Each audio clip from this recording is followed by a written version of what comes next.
Cette émission vous est présentée par Handipact du groupe Casino, l'engagement handicap qui met tout le monde d'accord.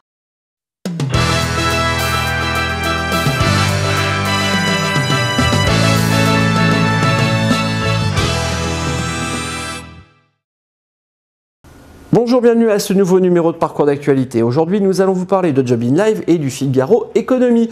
Non pas vous détailler ces médias-là, mais tout simplement, ils organisaient un rendez-vous qui est le baromètre de la diversité.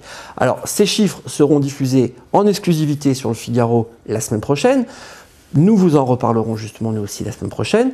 Pour le moment, nous voulions simplement vous présenter un montage de la table ronde qui s'est tenue à cette occasion, avec la présence notamment de Marianne Monchamp, secrétaire d'État, Éric Molinier, président de la HALDE, Pierre Blanc, directeur général de la GFIP et des entreprises.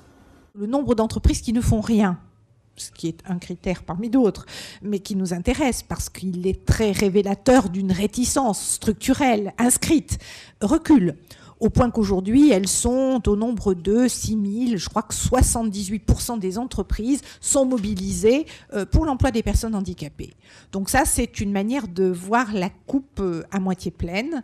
Une manière aussi de regarder les résultats sur un plan essentiellement quantitatif. Dès lors que le regard se déplace vers un registre plus qualitatif, mais là, les entreprises peut-être pourront en parler, c'est un peu différent.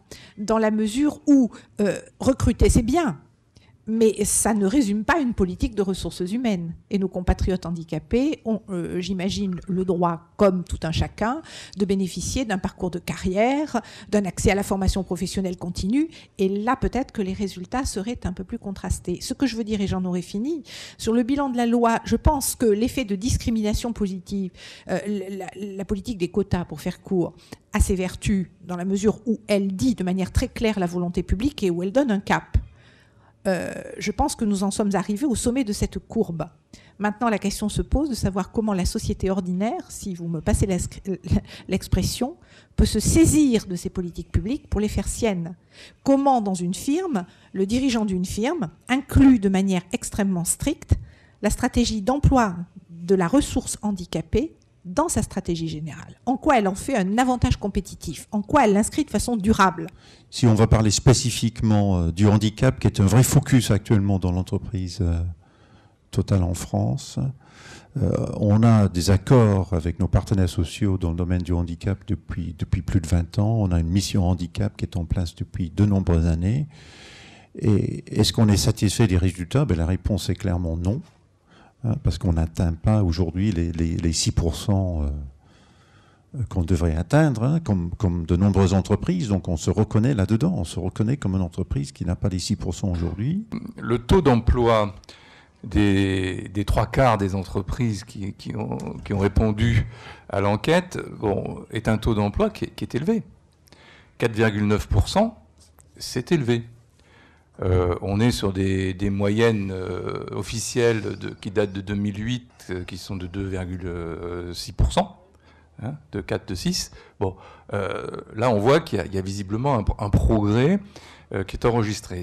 Et alors, ce qui est intéressant, c'est que quand on regarde également l'échantillon qui a été choisi, dans l'échantillon redressé, vous avez 6% d'entreprises en France de plus de 250 salariés. Autrement dit, 94% de PME.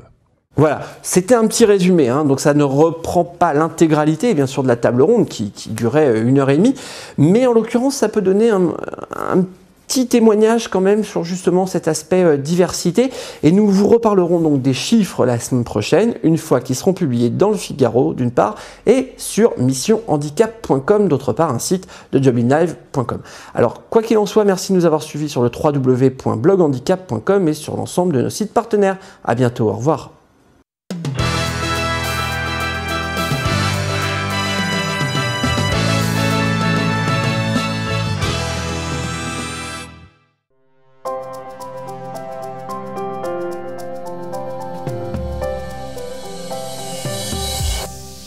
Cette émission vous est présentée par Handipact du groupe Casino, l'engagement handicap qui met tout le monde d'accord.